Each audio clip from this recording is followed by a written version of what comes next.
আসসালামু আলাইকুম ফ্রেন্ডস, দেখেন আমি এখানে 4টা আলু নিয়েছি।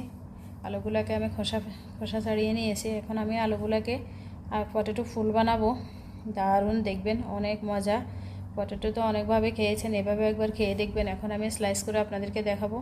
দেখেন, এই যে প্রথমে এই পাশ দিয়ে বরাবর করে কেটে নিব। এই পাশ, এরপরে এই পাশ, এরকম এভাবে আমি স্যারোটাকে কেটে নিব। দেখেন আমি স্যারোটাকে স্লাইস করে নিয়েছি। এখন আমি এটাকে এইভাবে, আপনারা ইচ্ছে করলে ছুরি দিয়ে করতে পারেন, কারণ আমি ছুরি দিয়ে কোনো কিছু পারি না, আমার অভ্যাস নেই, আমার ভয় লাগে। আমার যদি হাত কেটে যায় তাহলে আমি একদম কি বলবো, এভাবে করে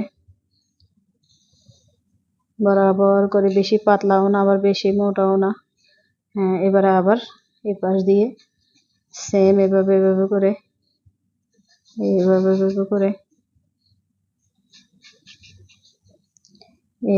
করে দেখেন,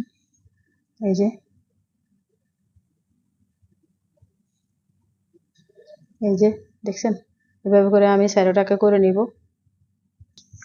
দেখেন ফ্রেন্ডস, আমি এই যে এখানে ছোট একটা প্লাস্টিকের বাটি নিয়েছি। আপনারা ইচ্ছে করলে জগ গ্লাসও নিতে পারেন। এখানে আমি এই যে এই পটেটোগুলাকে এখানে এভাবে সেট করে দিব। দেখেন আমি আলু স্যারোটাকে এখানে দিয়ে দিছি। এখন আমি এখানে লবণ দিয়ে দিব। এভাবে সবগুলোর উপরে লবণ দিয়ে দিব। এই লবণগুলাকে আমি এভাবে দিয়ে আপনার 1 ঘন্টা এভাবে রেখে দিব লবণ দিয়ে। এরপর আমরা ফিরে আসবো, আমাদের সাথে থাকুন। দেখেন এই যে মাশাআল্লাহ কতটা সুন্দরভাবে হয়ে গেছে। এই যে পানি বেরিয়ে, দেখছেন লবণ থেকে, আলু থেকে পানি বেরিয়ে কিরকম হয়েছে। আমি এখন এগুলাকে তুলে নিব। এই যে সফট হয়ে গেছে। এভাবে তুলে নিয়ে আমি পানি দিয়ে 2 ধোয়া 3 ধোয়া করে নিব।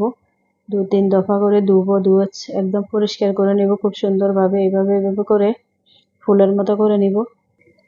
দেখেন ফ্রেন্ডস, এই যে আমি পানি দিচ্ছি। পানি দিয়ে ভালো করে এভাবে করে এপিট ওপিট করে ভালো করে ধুয়ে এভাবে আমি 3 ধোয়া 4 ধোয়া দিয়ে দিব। দেখেন এই যে আমি যে মোটা টয়লেট টিস্যুটা, অনেক মোটা যে টিস্যুটা, সেই টিস্যুটা দিয়ে এভাবে করে ভালো করে পানিটা ঝরিয়ে নিব। দেখেন ফ্রেন্ডস, আমি টিস্যু পেপার দিয়ে ভালো করে এগুলাকে মুছে নিছি, এই পটেটো ফ্লাওয়ারগুলোকে। এখন আমি এখানে পটেটো স্ট্রেচ দিয়ে দিব উপর দিয়ে। এভাবে করে পটেটো স্ট্রেচ দিয়ে একদম সবগুলোর ভিতরে দিয়ে দিব। এভাবে দিয়ে দিব। পটেটো স্ট্রেচ দিয়ে আমি এগুলাকে ভাজতে চলে যাব। দেখেন ফ্রেন্ডস, আমি এই যে একটা ফ্যানে তেল বসিয়ে দিয়েছি। এখানে আমি 1 ফোঁটা অরেঞ্জ কালার দিয়ে দিয়েছি। তেলটা যেন একটু কালার হয়, দেখতে ভালো লাগে, সেই জন্যে। আমি এখন যে পটেটো ফ্লাওয়ারটা করে নিয়েছি, সেই পটেটো ফ্লাওয়ারটা এখন এই তেলে ছেড়ে দিব। ছেড়ে আস্তে আস্তে ভেজে নিব। আমার চুলাটা কিন্তু হাইয়ে আছে, হাই ফ্লেমে। এভাবে ছেড়ে দিব।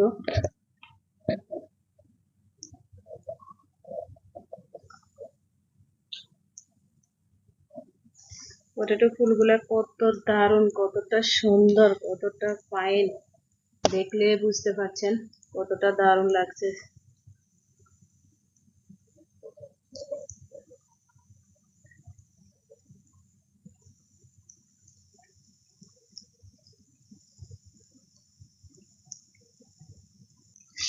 দেখেন আমি এগুলাকে উল্টে দিব।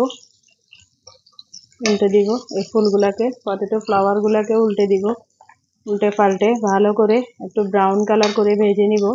এভাবে আপনারা পটেটো বানিয়ে খাবেন, বাচ্চাদেরকে খাওয়াবেন। মেহমান আসলে ঈদের স্পেশাল, ঈদের সময় বানাবেন, দেখবেন অনেক ইউনিক একটা রেসিপি। দেখেন ফ্রেন্ডস, আমার পটেটো ফুলগুলা হয়ে গেছে। এখন আমি এগুলাকে তুলে নিব। একদম মুসমুসে কুড়মুড়ে হয়ে গেছে। দেখেন ব্রাউন কালার হয়ে গেছে, আর দরকার নাই। দেখেন কতটা ক্রিস্পি, কতটা সুন্দর হয়েছে, কতটা ভালো লাগছে দেখতে। আপনারা এভাবে বানিয়ে খাবেন, এভাবে বানিয়ে পরিবেশন করবেন। যারা শুরু থেকে আমাদের ভিডিওটা দেখেছেন, ভালো লাগলে একটা লাইক করবেন, কমেন্টস করবেন, আমাদের ভিডিওটা পুরো দেখবেন, আমাদের চ্যানেলটা সাবস্ক্রাইব করে পাশে থাকবেন। সবাই ভালো থাকবেন। আল্লাহ হাফেজ।